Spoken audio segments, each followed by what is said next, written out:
Hello everyone. जैसे कि आप सब देख रहे हैं कि यूनियन पब्लिक सर्विस ने नेशनल डिफेंस एकेडमी और नेवल एकेडमी का एप्लीकेशन फॉर्म रिलीज़ कर दिया है, जिसका लास्ट डेट सबमिशन का 19 जनवरी 2021 तक रखा गया है। इसकी एलिजिबिलिटी में इसको सिर्फ मेल कैंडिडेट ही भर सकते हैं जो अभी 12th अपीयरिंग और 12th पास आउट हो चुके हैं। और इसको फिल करने के बाद अगर आप इसको क्वालिफाई कर जाते हैं रिटर्न प्लस एसएसबी, तो आपको डायरेक्ट ऑफिसर पोस्ट दिया जाता है। चलिए अब देखते हैं कि आप इस फॉर्म को कैसे फिल कर सकते हैं। तो आपको सबसे पहले upsconline.nic.in में जाकर ये PDF डाउनलोड कर लीजिए। इसमें सारा डिटेल्स दिया हुआ है। उसके बाद आपको ये फॉर्म फिल करने के लिए आपको कुछ ज़रूरी डॉक्यूमेंट चाहिए, जैसे कि आधार कार्ड। आप इसमें से कुछ भी फिल कर सकते हैं जिसको आपको फ़ोटो आइडेंटिटी कार्ड के रूप में यूज़ करना पड़ेगा फ्यूचर जब आप कोई एसएसबी इंटरव्यू में जाएंगे और जब आप रिटर्न एग्ज़ाम दिलाने जाते हैं। तो अगर आप एप्लीकेशन फॉर्म फिल करने के बाद आप अपना एप्लीकेशन फॉर्म विड्रॉ करना चाहते हैं तो उसकी लास्ट डेट 19 जनवरी 2021 तक। आप इस फॉर्म को फिल करने के बाद 27 जनवरी 2021 से 2 फरवरी 2021 तक इस फॉर्म को विड्रॉ कर सकते हैं। कि सब आप जानते हैं कि फॉर्म फिल करने के बाद जो इसके एलिजिबल होंगे उसका एडमिट कार्ड इशू कर दिया जाएगा और फिर आप रिटर्न एग्ज़ाम दिला सकते हैं। इसमें नेगेटिव मार्किंग भी रहती है और ये सब कुछ इंस्ट्रक्शन दिए हुए हैं यहाँ पर। और यहाँ पर पूरा पोस्ट दिया हुआ है कि कौन कौन सा पोस्ट है।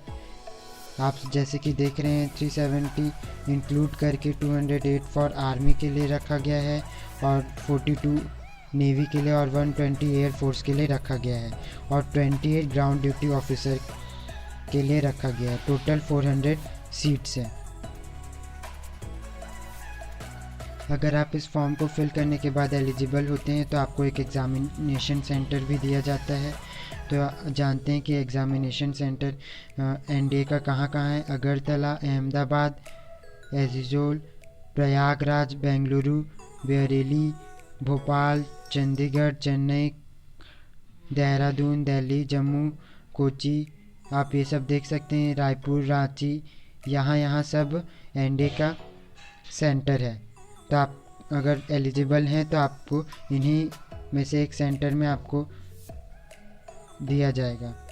और ये सबसे बड़ी ज़रूरी चीज़ है कि आप अगर एक बार एप्लीकेशन फॉर्म सबमिट कर देते हैं तो इसमें कोई भी चेंजेस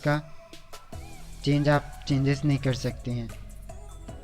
तो प्लीज़ थोड़ा केयरफुल रहिए एप्लीकेशन फॉर्म भरने के लिए। अब देखते हैं एजुकेशन क्वालिफ़िकेशन क्या क्या चाहिए। तो आप जैसे कि देख रहे हैं कि आर्मी के लिए 10+2 एंट्री मांगता है और एयरफोर्स और नेवी के लिए भी 10+2। और आप आर्मी में हैं तो आर्मी के लिए किसी से भी क्वालिफाई कर सकते, कोई भी स्ट्रीम से। और बस आपका सब्जेक्ट मैथ्स होना चाहिए तभी, क्योंकि इसमें मैथ्स ही ज़्यादातर पूछा जाता है। और एयरफोर्स के लिए आप PCM से होना चाहिए। अगर आप ये रिटर्न एग्ज़ामिनेशन क्वालिफाई कर लेते हैं तो आपको एसएसबी के लिए इंटरव्यू का कॉल लेटर आता है और इसका सेंटर दिया जाता है। जैसे कि आप सब देख रहे हैं कि इसमें लिखा हुआ है कि आप 11th अगर पास आउट 11th में है तो आप इस फॉर्म को फिलअप नहीं कर सकते हैं। इसके कुछ फ़िज़िकल स्टैंडर्ड्स देख लेते हैं कि आपको फ़िज़िकली फिट होना चाहिए एनडीए का एप्लीकेशन फॉर्म भरने के लिए। फिज़िकली फिट मीन्स आपको मेडिकली फिट होना चाहिए। अगर आप एनडीए का return examination plus SSB qualify कर लेते हैं तो आपको मेडिकल के लिए बुलाया जाता है। अगर आप मेडिकली फिट हैं तो आप ऑफिसर पोस्ट के लिए सिलेक्ट हो जाते हैं। अब देखते हैं कि आपको अप्लाई करने के लिए आपको क्या क्या करना पड़ेगा, पहले जैसे कि मैंने बताया UPSC online.nic.in में जाकर आप ये PDF डाउनलोड कर लीजिए और इसको पूरे अच्छे तरीके से पढ़िए कि इसमें क्या क्या दिया हुआ है। और जैसे कि मैंने बताया था, आपके पास फ़ोटो आइडेंटिटी कार्ड होना चाहिए, जैसे कि आधार कार्ड। आप उसको ID डाल सकते हैं इसमें।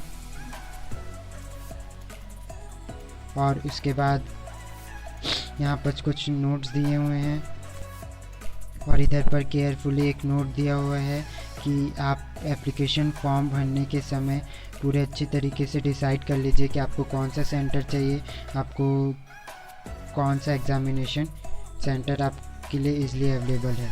अगर आप रिटन एग्ज़ामिनेशन क्वालिफाई कर लेते हैं तो यहाँ पर ये सब वेबसाइट दी गई हुई है। आप अगर फर्स्ट प्रेफरेंस आर्मी को देते हैं तो आप ज्वाइन indianarmy.nic.in से आप इसका SSB का फॉर्म फिलअप कर सकते हैं। अगर आप नेवी ने दिया है तो ज्वाइन indiannavy.government, अगर आपने एयरफोर्स को दिया है तो कैरियर indianairforce.cdac.in में जाकर आपका इस SSB का फॉर्म फिलअप कर सकते हैं रिटन एग्ज़ामिनेशन क्वालिफाई करने के बाद। तो उसके हिसाब से आपको कॉल लेटर आता है कि आपका कौन सा सेंटर है।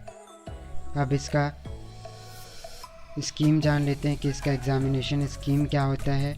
जैसे कि आप सब जानते हैं, इसमें पहले मैथ्स तो ज़रूरी ही है, मैथ्स सबसे इम्पोर्टेंट सब्जेक्ट होता है। इसमें 300 मार्क्स का मैथ्स होता है और general eligibility test means 600 marks का होता है। इसमें history physics, chemistry, economics, geography, ये सब पूरा सब्जेक्ट, जनरल नॉलेज पूरा मिलाकर जनरल एबिलिटी टेस्ट 2.5 घंटे का 600 मार्क्स का होता है और ये दोनों को मिला के टोटल 900 मार्क्स का पूछा जाता है। इसमें आप जब हाई स्कोर करते हैं, इसका कट ऑफ हर साल रिलीज़ होता है। कट ऑफ मीन्स आप हर साल जैसे जैसे कैंडिडेट स्कोर करते हैं, मगर जैसे कि आप ज़्यादा कैंडिडेट ज़्यादा स्कोर करें तो कट ऑफ हाई जाएगा। आप सिलेबस देख लेते हैं तो इसमें मैथ्स का सिलेबस आप जैसे देख रहे हैं, अलजेब्रा पहले पूछा जाता है, उसके बाद इसमें matrix, trigonometric, analytical, geographic and 3 dimension, इसमें पूरा 12th का पूरा मैथ्स आता है। कैलकुलस से पूरा जो भी 12th में आप जो भी कैलकुलस पढ़े हैं, पूरा 12th का सिलेबस पूरा। अगर आप 12th अच्छे से कर लेते हैं तो ये भी चांसेस है कि आप NDA क्वालिफाई कर सकते हैं। Maths, vector algebra, static and probability. अब इसमें इंग्लिश का देख लेते हैं तो इंग्लिश में पूरा जो भी ग्रामर जो भी यूज़ होता है वो सब पूरा आता है। और फिर इसमें जनरल नॉलेज में पूरा जो भी जनरल नॉलेज का है वो सब पूरा आता है। जो भी करेंट अफेयर्स है पूरे सब चीज़ आते हैं। और फिज़िक्स में जो भी आपने 12th 11 प्लस जो भी पढ़ा है, ये पूरा सिलेबस दिया हुआ है यहाँ पर, आप इसको पढ़ सकते हैं। 12th 11 का पूरा सिलेबस है, 12 + 11 का पूरा सिलेबस दिया हुआ है।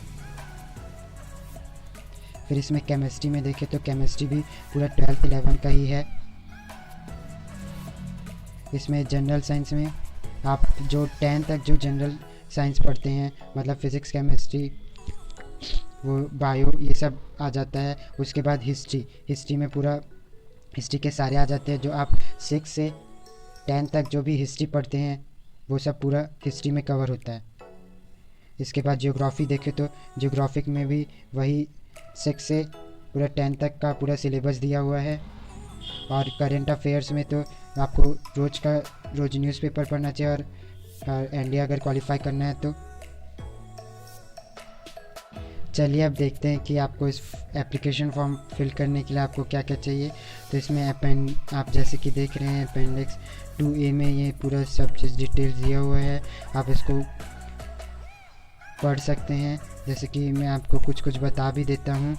इसमें आपको 100 रुपीज़ पे करना पड़ेगा आपको एप्लीकेशन फॉर्म भरने के लिए। अगर आपके पास SBI कार्ड है तो आप उससे भी पे कर सकते हैं। इसमें मास्टर कार्ड, रुपए, डेबिट कार्ड की सुविधा दी हुई है। और आप फ़ोटो आईडी कार्ड के लिए मैं पहले ही बता चुका हूँ, आप आधार कार्ड का यूज़ कर सकते हो और बहुत सारे इधर दिया हुआ है ऑप्शन, आप उसका भी यूज़ कर सकते हैं। और इसमें अगर फ़ोटो आपको अपलोड करना है तो ये ज़रूरी है कि आपका लेस देन 20 KB होना चाहिए आपका फ़ोटो का साइज़, और 300 KB तक एग्जिस्ट कर सकते हैं आप। लास्ट में हम देखते हैं कि अगर आप ये रिटर्न प्लस SSB क्वालिफाई कर लेते हैं तो आपको कौन कौन सा पोस्ट दिया जाता है। जैसे कि आप आर्मी के लिए देख रहे हैं तो लेफ्टिनेंट, कैप्टन, फिर मेजर, फिर lieutenant colonel, colonel, brigadier, major, general, ये सब आपका पोस्ट दिया जाता है आर्मी के लिए। फिर नेवी के लिए देखें तो नेवी में सब लेफ्टिनेंट, लेफ्टिनेंट, कमांडर, कैप्टन, फिर रियल एडमायरल, वाइस एडमायरल। और फिर आप एयरफोर्स के लिए देखें तो इसमें flying officer, lieutenant, flight lieutenant, squadron leader, wing commander आप जानते होंगे अभिनंदन, group captain, air commander, air vice marshal, air chief marshal. ये सब हायर रैंक के पोस्ट हैं जो आपको दिए जाते हैं NDA क्वालिफाई करने के लिए। और यहाँ पर इसका दिया हुआ है कि आपको कितने साल के बाद आपको प्रमोशन मिलेगा। आप सबसे पहले अगर NDA क्वालिफाई करते हैं उसके बाद आप एकेडमी ज्वाइन करेंगे। एकेडमी ज्वाइन करने के बाद आपको फिर 1 साल के लिए एयरफोर्स ट्रेनिंग, अगर आप एयरफोर्स चूज़ किए तो आपको 1 साल के लिए एयरफोर्स ट्रेनिंग या फिर नेवी या फिर आर्मी के लिए भेजा जाएगा, आर्मी के डिफरेंट ट्रेनिंग सेंटर में। उसके बाद आपको सबसे पहला जो पोस्ट दिया जाएगा वो है लेफ्टिनेंट, सब लेफ्टिनेंट और फिर फ्लाइंग ऑफिसर। तो आप ये सब आपको पोस्ट दिया जाता है NDA क्लियर करने से। तो आप ये सब आज के लिए बस इतना ही। आपको एप्लीकेशन फॉर्म कैसे फिल करना है इसका वीडियो हम जल्द ही बना रहे हैं, आपको कल तक में मिल जाएगा। धन्यवाद।